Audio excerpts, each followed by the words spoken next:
Kawhi Leonard and the Clippers are in extremely hot water right now, but how does it relate back to the Raptors? Let's get into it.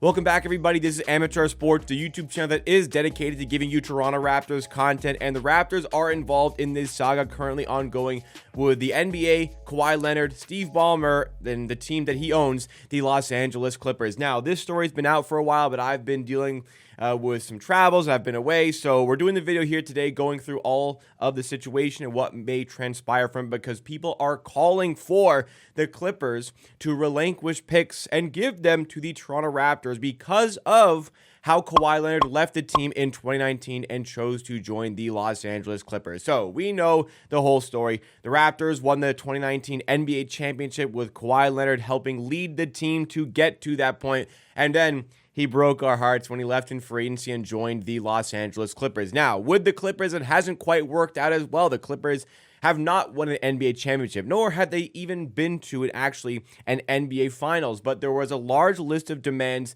that got Kawhi to the Clippers. Now, some of these demands, obviously, we knew of. Obviously, Kawhi Leonard was going to get a max contract, and it was very clear Kawhi Leonard wanted to play alongside Paul George. So whichever team ended up making the trade for Paul George, that was pretty much going to be the team that Kawhi Leonard signed for. Now, the Raptors were hesitant on this.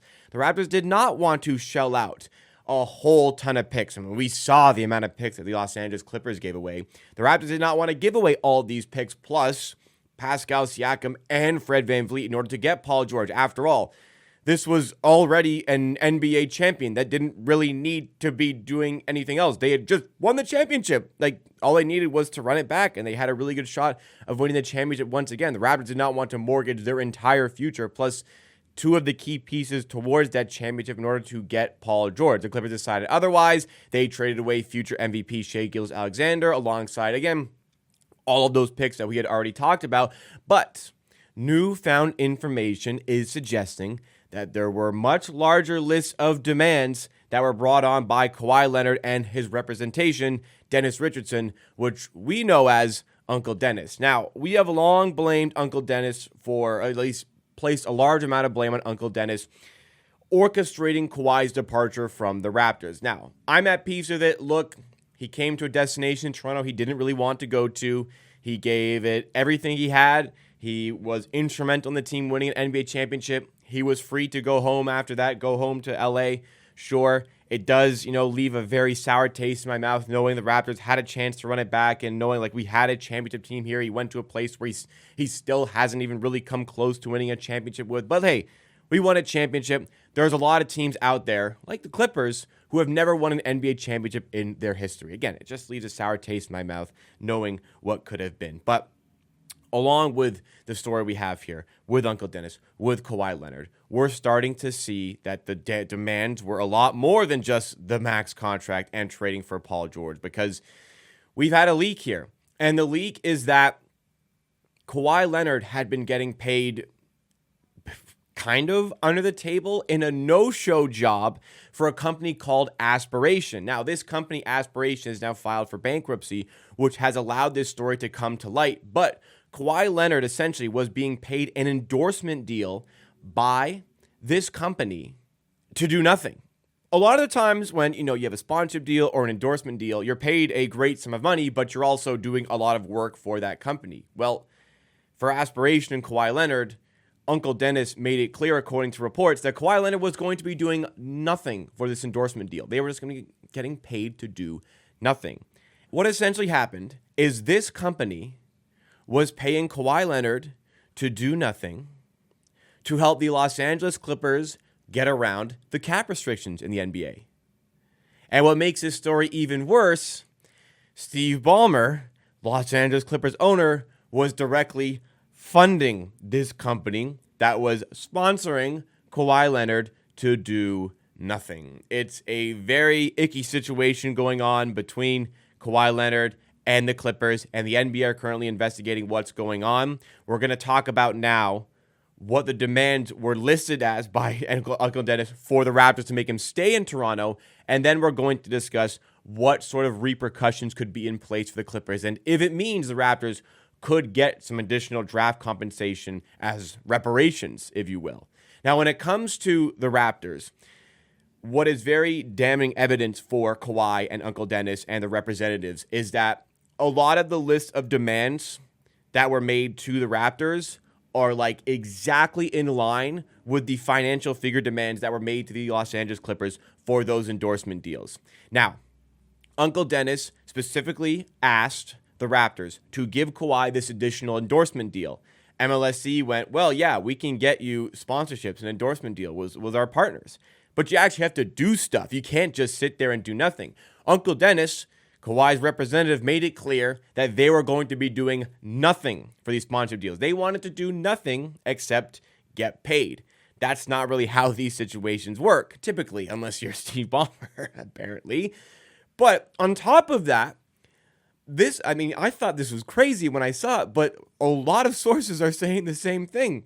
Uncle Dennis wanted an ownership stake in the Toronto Maple Leafs.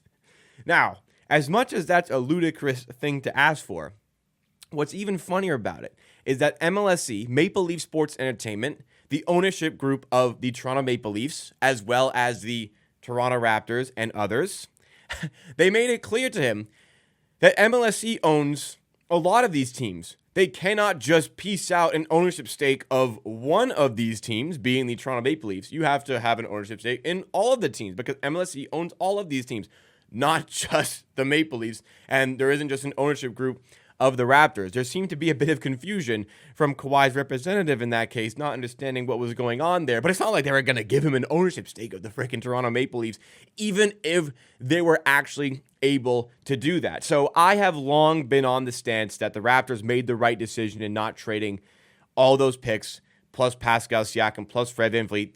That was the reported trade to make it happen. And let's be honest, like looking at Paul George at the time, I think he was finalist for MVP that year.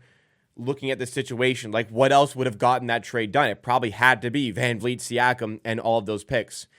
I have always been happy the Raptors didn't make that trade. Now look, I'm making fun of the Clippers. They still haven't been to an NBA Finals with Kawhi Leonard. The Raptors, they also haven't been back to NBA Finals. The last 2 years have been disasters for the Raptors. But I have long been on the stance that the Raptors were better off in passing on this. And now with this newfound information, wow, it makes a lot of sense why Kawhi Leonard didn't end back with the Raptors. But he did end up with a team. He did end up with the Los Angeles Clippers. And it seems like a big reason why was this no-show job that was funded directly by Steve Ballmer. Now, an easy way to interpret this is that Steve Ballmer was circumventing the cap restrictions of the NBA to give this star player free agent in 2019 more money than he was actually allowed to convince him to go to his team.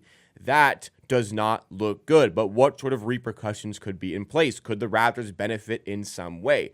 There's not like really an exact sort of precedent, for how the NBA is going to handle this situation. There's talk of losing draft capital. There's talk of losing contracts and voiding contracts. But typically in situations like this, similar to this at the very least, there's some similarities. It is extraordinarily rare for the players to lose any money in these circumstances. And it's also quite rare for the team to lose any picks. What is likely to come out of this is probably a tightening of regulations by the NBA and perhaps greater investigations into these things in the future. But unfortunately, what I have to report here to you guys is, this is a channel about my opinion. And my opinion is that nothing is going to happen. Kawhi is not going to lose any money. Steve Ballmer there might be a fine for Steve Ballmer. That might be it. And Steve Ballmer, when he gets a fine, he pulls some money out of his pocket and it's already double the amount of money that he's been fined. So, that's not going to affect him in any way whatsoever. As far as draft capital, I really can't see the Clippers losing any draft capital. I very much cannot see the Raptors getting draft capital from the Clippers. After all, Kawhi Leonard was a free agent. I'm sure there were a lot of teams that wanted Kawhi Leonard's signature. Just because the Raptors got closer to it than other teams doesn't mean, unfortunately, the Raptors are owed something in this circumstance. Now, Do I feel like the Raptors have been given a very short end of the stick here? Do I feel like the Raptors very much were, kind of given an unfair task in getting back their star? Absolutely. But, it's a dirty game, and the Clippers won. They got their guy. They won off the court, but at the end of the day, they still have not won on the court. And with the way the team is looking, yeah, they're in a pretty good spot, but I don't really see that changing anytime soon, especially with Kawhi Leonard on the team. That's going to have to be our closure as Raptors fans.